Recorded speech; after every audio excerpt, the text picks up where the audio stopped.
Hello students, आज हम लोग फिर से एक नया सेगमेंट पढ़ने वाले हैं। आज जो सेगमेंट हम पढ़ने वाले हैं वो है diversity in the living world. तो diversity in the living world का जो यहाँ से लेके यहाँ तक पार्ट है ये उतना ज़्यादा इम्पोर्टेंट नहीं है, लेकिन फिर भी मैंने अंडरलाइन कर दिया है। तो आप इसको एक बार पढ़ लीजिएगा तो वो काफ़ी होगा आपके लिए। लेकिन यहाँ से क्वेश्चंस नहीं पूछे जाते, राइट। तो ये उतना ज़्यादा इम्पोर्टेंट नहीं है। तो जो इम्पोर्टेंट पार्ट है हम लोग वहाँ से स्टार्ट करते हैं।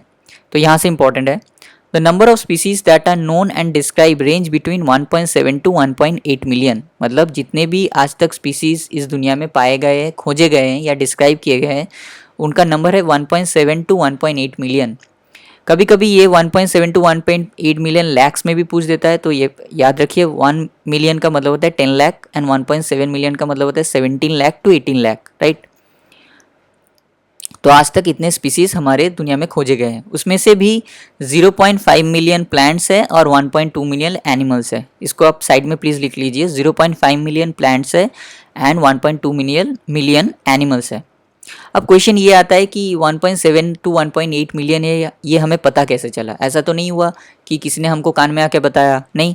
कोई एक ऑर्गेनाइजेशन होना चाहिए जिसने हमको ये बताया। तो हमको ये पता चला IUCN से। IUCN क्या है? IUCN है international union of conservation of nature and natural resources. International union of conservation of nature and natural resources. तो ये IUCN है। IUCN ने हमको बताया कि टोटल जितने भी स्पीसीज आज तक इस दुनिया में खोजे गए हैं या डिस्क्राइब किए गए हैं वो है 1.7 टू 1.8 मिलियन। अब आता है बायोडाइवर्सिटी। बायोडाइवर्सिटी क्या है? बायोडाइवर्सिटी एक इंग्लिश वर्ड है जो दो ग्रीक वर्ड से बने हैं। एक है बायोस, दूसरा है डाइवर्सिटी। बायोस का क्या मतलब? बायोस का मतलब होता है लाइफ एंड डाइवर्सिटी का मतलब क्या होता है? फॉर्म्स या टाइप्स, राइट। तो कितने टाइप्स के लाइफ है उसी को हम कह सकते हैं बायोडाइवर्सिटी। जो एग्जाम्पल, जो डेफिनेशन यहाँ पे भी दिया गया है, the number and types of organisms present on earth is called biodiversity. मतलब टोटल जितने भी नंबर एंड जितने भी टाइप्स के ऑर्गेनिजम्स इस दुनिया में प्रेजेंट है उसे हम क्या कहते हैं? उसको एक्यूमुलेटिवली हम कहते हैं बायोडाइवर्सिटी, राइट। अब ये वाला पार्ट बहुत important. Plants and animals in our own area, we know the plants and animals in our own area by their local names. यहाँ से बहुत बार क्वेश्चन पूछते हैं, which of the following statement is correct for local name, या which of the following statement is incorrect for local names. यहाँ से question पूछ देता है। तो प्लीज़ लोकल नेम्स के जितने भी कैरेक्टरिस्टिक्स है चाहे जो मैंने मार्क किया है यहाँ पे, इसको आप अच्छे से पढ़िए क्योंकि यहाँ से क्वेश्चन पूछता है। पहले तो ये जान लीजिए, लोकल नेम्स को ही वर्नाकुलर नेम्स भी कहा जाता है, जो NCERT में नहीं है। तो मैंने यहाँ पे साइड पे लिख दिया है, तो आप भी इसे लिख लीजिए। लोकल नेम्स को ही वर्नाकुलर नेम्स भी कहा जाता है, राइट। तो यहाँ पे पहला कैरेक्टरिस्टिक्स हमको क्या दिखा कि plants and animals in our own area known by their local names, number 1 point. Number 2, local names would vary from place to place. मतलब लोकल नेम जो होते हैं वो अलग अलग जगह में अलग अलग हो सकते हैं। फॉर एग्जाम्पल, इंडिया में अगर मैंगो की बात करें तो उसका लोकल नेम क्या है? आम। लेकिन कोई इंग्लिश कंट्री में अगर आम की बात करें तो वहाँ पे उसका लोकल नेम क्या होगा? Mango, right. Even within a country, मतलब local names would vary from place to place. तो हमने क्या देखा? दो अलग अलग कंट्री में भी लोकल नेम्स अलग अलग है। इनफैक्ट एक सेम कंट्री में भी दो अलग अलग लोकल नेम्स हो सकते हैं। फॉर एग्जाम्पल, अगर हम हिंदी में बात करें तो हिंदी में आम को क्या कहा जाता है? आम। और आम को मराठी में क्या कहा जाता है? आंबा, राइट। तो एक ही कंट्री में दो अलग अलग लोकल नेम्स यूज हो रहे हैं, राइट। तो local names would vary from place to place even within a country. एक सेम कंट्री में भी अलग अलग लोकल नेम्स हो सकते हैं। Probably you would recognise the confusion that would be created. मतलब अब मान लो कि मैं लंदन चला गया और लंदन जाके मैं बोल रहा हूँ कि मुझे आम दे दो। अब सामने वाला बोल रहा है कि मेरे पास आम तो नहीं है, मैंगो है, राइट। तो अब उसे ना मेरा लोकल नेम उसे ना समझ में आए, ना मैं उसे उसका लोकल नेम समझ में आए मुझे। तो क्या होगा? कन्फ्यूजन क्रिएट होगा। तो इसी कन्फ्यूजन को अगर हमें दूर करना है, इसी वजह से हमको नेमिंग को स्टैंडर्डाइज करना ज़रूरी हो गया कि जितने भी नाम्स है, लोकल नेम्स है, उसको स्टैंडर्डाइज करके साइंटिफिक नेम में कन्वर्ट करना बहुत ज़रूरी हो गया, right. There is a need to standardise the naming, right, of a living organism such that a particular organism known by the same name all over the world।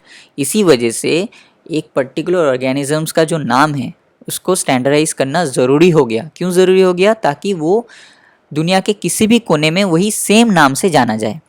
और इसी process को क्या कहते हैं, इसी प्रोसेस को कहते हैं नोमेनक्लेचर। तो नोमेनक्लेचर किसे कहते हैं कि नोमेनक्लेचर कहते हैं कि जो एक पर्टिकुलर लिविंग ऑर्गेनिज्म को जो उसका जो नाम है उसको जो स्टैंडर्डाइज किया जाता है। क्यों स्टैंडर्डाइज किया जाता है? ताकि उस दुनिया के किसी भी कोने में वो सही वही नाम से जाना जाए। तो इसी प्रोसेस को कहते हैं नोमेनक्लेचर। अब एक कंफ्यूजन आता है कि नोमेनक्लेचर तब तक पॉसिबल नहीं है, only possible when the organism is described correctly and we know to what organism the name is attached to. मतलब तब तक नोमेनक्लेचर पॉसिबल नहीं है जब तक उस ऑर्गेनिज्म का एक प्रॉपर डिस्क्रिप्शन हमारे पास नहीं है और हमें ये ना पता हो कि ये नाम किस ऑर्गेनिज्म के लिए होने चाहिए। फॉर एग्जाम्पल, अगर हमारे पास मैंगो ट्री या मैंगो जो फ्रूट है उसके डिस्क्रिप्शन ही ना हो तो हम उसे मैंजीफेरा इंडिका नहीं कह सकते। तो इसीलिए हमारे पास एक डिस्क्रिप्शन होना बहुत ज़रूरी है अगर हमें नोमेनक्लेचर करना है तो। और यही डिस्क्राइब करने के प्रोसेस को क्या कहा जाता है? इसी डिस्क्राइब करने के प्रोसेस को कहा जाता है आइडेंटिफिकेशन। तो पहले क्या होता है? पहले होता है आइडेंटिफिकेशन, उसके बाद होता है नोमेनक्लेचर, राइट। तो पहले क्या होता है? आइडेंटिफिकेशन, एक प्रॉपर डिस्क्रिप्शन, उसके बाद होता है नोमेनक्लेचर मतलब साइंटिफिक नेम।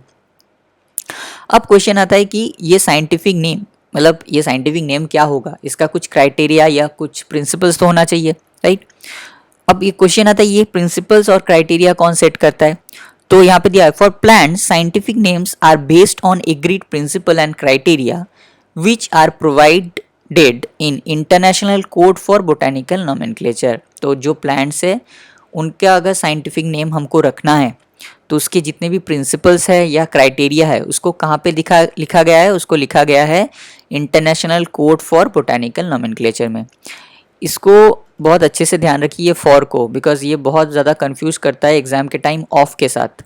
और बोटानिकल को याद रखिए क्योंकि ये बोटानिक के साथ बहुत ज़्यादा कंफ्यूजन क्रिएट करता है। अभी तो आसान लग रहा होगा आपको, लेकिन जब एग्ज़ाम के टाइम पूरा सिलेबस के ऊपर एग्ज़ाम आएगा तब यही आपको बहुत दिक्कत करने वाली है। तो प्लीज़ इसे याद रखिए, international code for botanical nomenclature, ना कि ऑफ, राइट। और दूसरा, अगर हमको प्लांट्स में करना है और अगर हमको एनिमल्स में करना है तो उसका भी कुछ प्रिंसिपल्स एंड क्राइटेरिया होने चाहिए। तो वो कौन देता है? वो हमें प्रोवाइड करता है international code of zoological nomenclature. तो यहाँ पे ऑफ है और यहाँ पे फॉर है। बोटानिक में फॉर है और जूलॉजी में ऑफ है। International code of zoological nomenclature, right. ये हमें देता है कुछ प्रिंसिपल्स एंड क्राइटेरिया जिसके बेसिस में हम जितने भी एनिमल्स हैं उनका साइंटिफिक नेम दे सकते हैं, राइट। अब यहाँ पे साइंटिफिक नेम का एक कैरेक्टरिस्टिक्स दिया गया है, यहाँ से भी क्वेश्चन पूछता है। तो प्लीज़ आप इसको भी याद रखिए। Scientific name ensure that each organism has only one name. तो साइंटिफिक नेम क्या इंश्योर करता है? साइंटिफिक नेम ये इंश्योर करता है कि एक ऑर्गेनिज्म का सिर्फ एक ही नाम हो पूरी दुनिया में, राइट।